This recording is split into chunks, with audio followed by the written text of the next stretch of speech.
Well, hello there, it says on my shirt as well. My name is Vladimir, welcome to my studio. Today we're checking out the Harley Benton Enhanced 5-string bass. You may or may not have seen this bass in a different video I've made with my buddy Ville, where we compared this bass to a Sandberg California, and I think it's really safe to say that this bass was really inspired by that particular bass.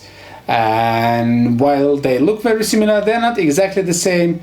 But yeah, if you want to see the comparison video, please follow the link below in the description. Otherwise, let's dive into this thing. The Harley Benton Enhanced comes with a swamp ash body.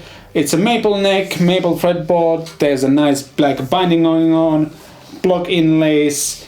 According to the specs, these are stainless steel frets, which is pretty incredible for the price, which by the way is around 330 euros, but the price varies depending on where you live a little bit. So check out the link below in the description for the pricing in your country. It has a very kind of classic looking headstock, even though personally find the headstock just a little bit too big, but it's just a personal preference of mine. Nice open gear tuners. Nothing to complain about them, they feel sturdy, they look nice. There are many variations of this bass kind of pickup wise. Mine comes with a humbucker and a kind of jazz style neck pickup. The humbucker is coil-splittable, and then electronics wise there's the overall volume. This is active passive switch. Then there's the pickup blender, so in the middle there's a nice notch going on here. In the middle it's both pickups, equal volume. Here it's just the neck pickup, here it's just the bridge pickup. Then a bass control, again there's a nice notch. In the middle it's not boosting or cutting, cut, boost, humbucker split, and then treble control as well. Again, nice notch going on here as well. Both the bridge and the tuners as well branded something called WSC. I'm not sure what that brand is, but both the bridge and the tuners feel pretty sturdy. They look nice, kind of chrome finish, and so far I haven't had any issues with them. On the back side there's a 6-bolt neck joint, very nice looking battery compartment. I don't know if you need to see inside, but just for the sake of it, you can see inside.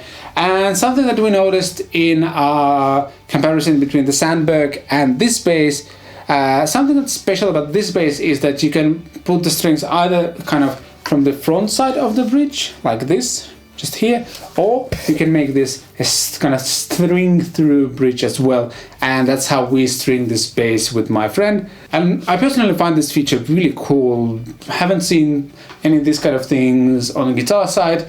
I don't know if it's common on bass side, but yeah, I think this is really cool, and I wanted my bass to be stringed kind of through here. I do not claim to know exactly what kind of sound / playability things it brings to it, but I like my telly, which is kind of stringed through bridge thingy, and it sustains and kind of, there's a lot of acoustic resonance happening partially because of that, so that's what I wanted with the bass as well.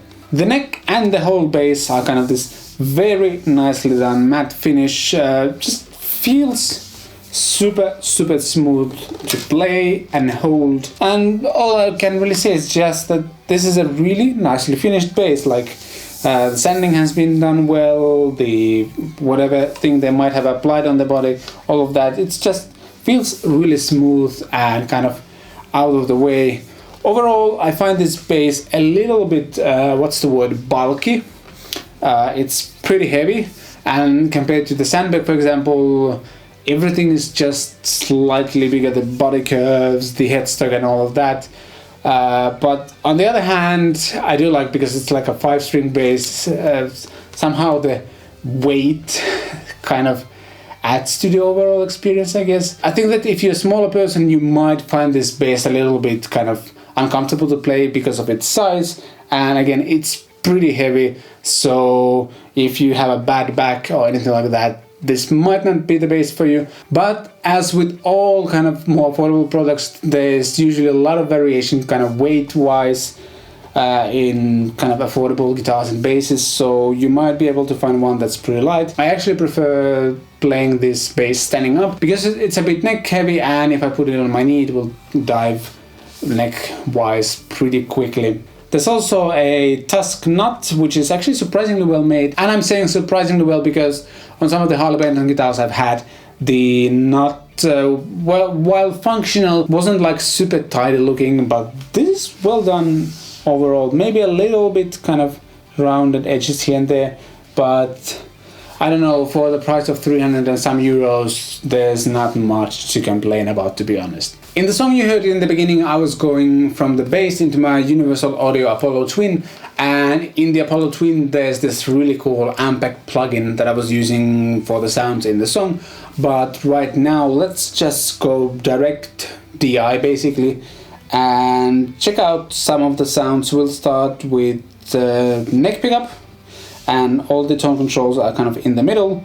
Volume on full, active mode, humbucker isn't split, all that kind of stuff. So yeah, just neck pickup.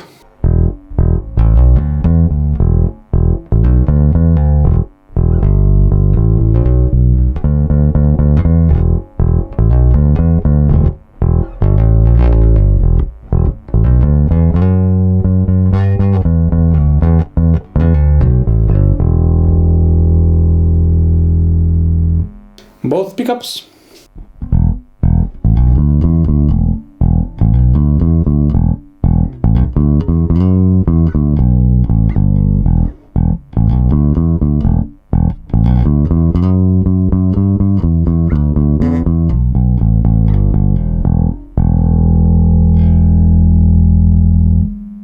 And just the bridge.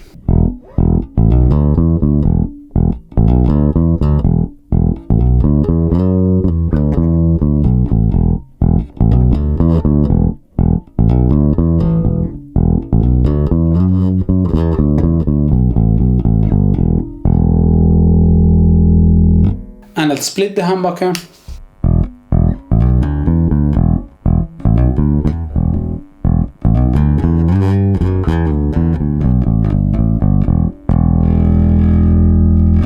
As you can probably tell, I'm not like a super confident bass player yet, but I'm learning and I enjoyed a lot. So all of you, you can't even play, shut up and go play instead, and don't waste time on arguing if somebody else is good enough or bad enough.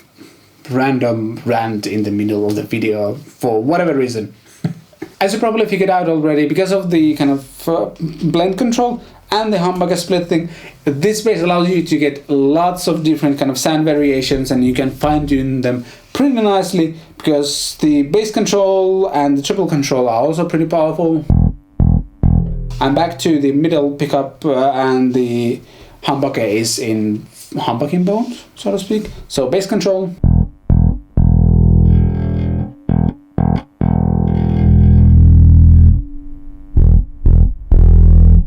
I just overloaded my audio interface with the amount of bass, so let's back that down. Treble.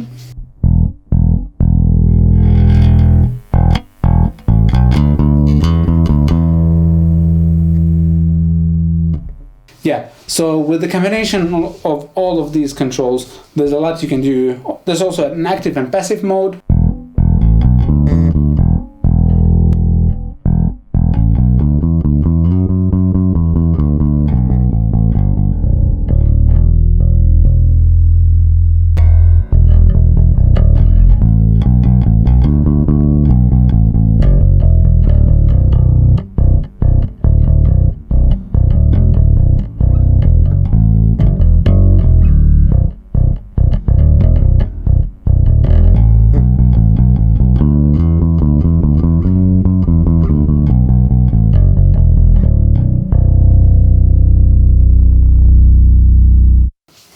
So yeah, the fifth string is something new to me. I used to have a 4-string bass, still kind of learning how to use it.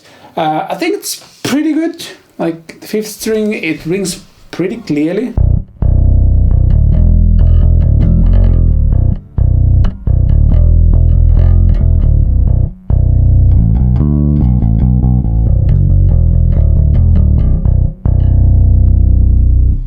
I am not sure whether the slight muddiness that appears on the fifth string is because of the pickups, the electronics, or just the nature of the fifth string on the bass. Again, I'm not yet super familiar with 5-string basses, so if you actually know more about this question, about the fifth string. Let me know down below in the comments. I'm curious to learn if there's something that I'm missing. But yeah, it's fine, but I do find it getting a bit muddy in the mix compared to the other strings, so I don't know whether kind of swapping to a thicker B string would help, or maybe cutting some of the low end would help. Not sure yet, but it's pretty good, but could be better. And speaking of things that I might want to improve over time on this bass, the first are definitely electronics. They make some sounds every now and then when you turn the knob or do the active passive thing, and especially if you have a little bit of gain going on, there's a little bit of noise. Just the whole bass is slightly noise prone. Not too bad, but we did notice a significant difference between the Sandberg and this one. And all the knobs, while they feel okay, they could be better as well, especially like the volume knob is slightly loose and a little bit of wobbliness, and it's like, yeah, they just don't feel high quality. But again, with a bass in this price range, you cannot expect too much. And on the other hand, for example, the fretwork is pretty good on this, feels to be pretty well intonated. Obviously my friend did a whole setup to this bass before we shot the videos with him, so I'm not 100% sure what it was like when it came out of the box. I played it a little bit, but then I had to give the bass to him for the setup, so we set up the Sandberg and this exactly the same way with the same strings and everything. But yeah, this bass is pretty snappy.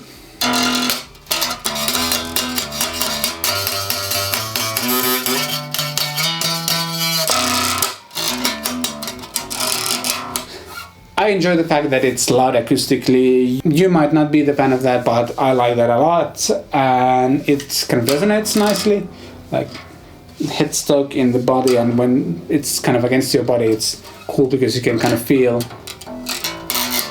the notes, so to speak. Feel the notes, man. Feel the notes. But yeah, I think it's time to wrap up. Good build quality. The neck profile is kind of thin and wide, and I like it a lot on this particular bass.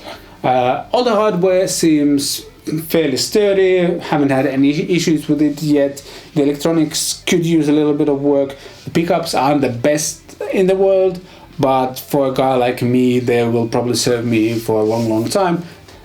Finish wise, construction wise, it's incredibly good for the money, just ridiculously good.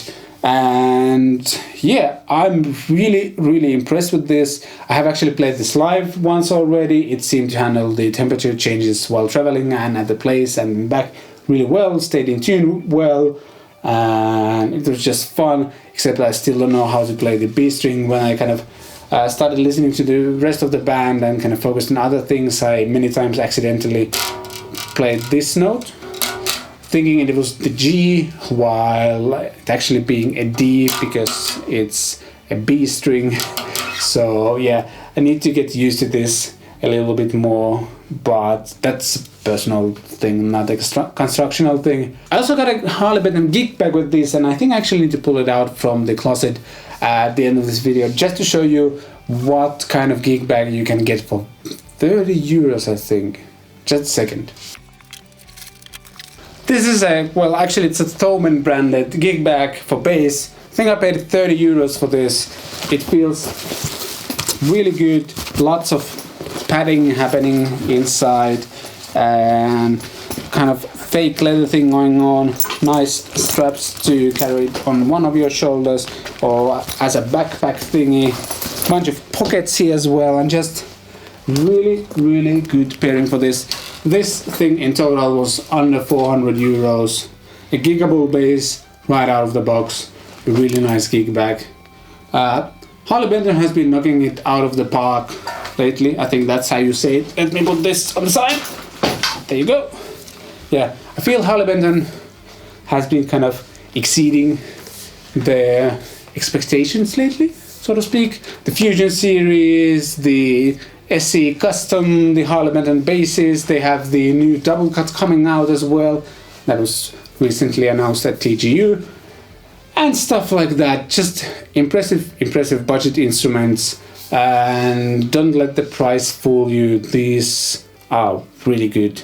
All of the ones I've at least tried have been impressive. None of them have been perfect, so I'm not saying like you get the best instrument for the money, but for the 330 euros or so, this is easily the best bass I've ever played. So yeah, I'm super happy. This is definitely staying here. I'm not sending it back. Just so you know, Thomann guys, Harley Benton guys, Mr. Harley Benton, I'm not sending this back, it stays here. Yeah, that's it really. Thanks for watching this video. If you found this helpful, useful, anything like that, or had fun watching this, please consider giving it a thumbs up, leave a comment down below, also ask any questions you might have there. If you want to support what I do, get yourself this kind of Cat Pick Studios t-shirt. There's other colors and a few other designs available as well. Check out my Teespring store by following the link in the description. If you haven't subscribed yet, hit the subscribe button and the notification bell as well. And that should be it, I think. Thanks for watching this video. I shall see you next time.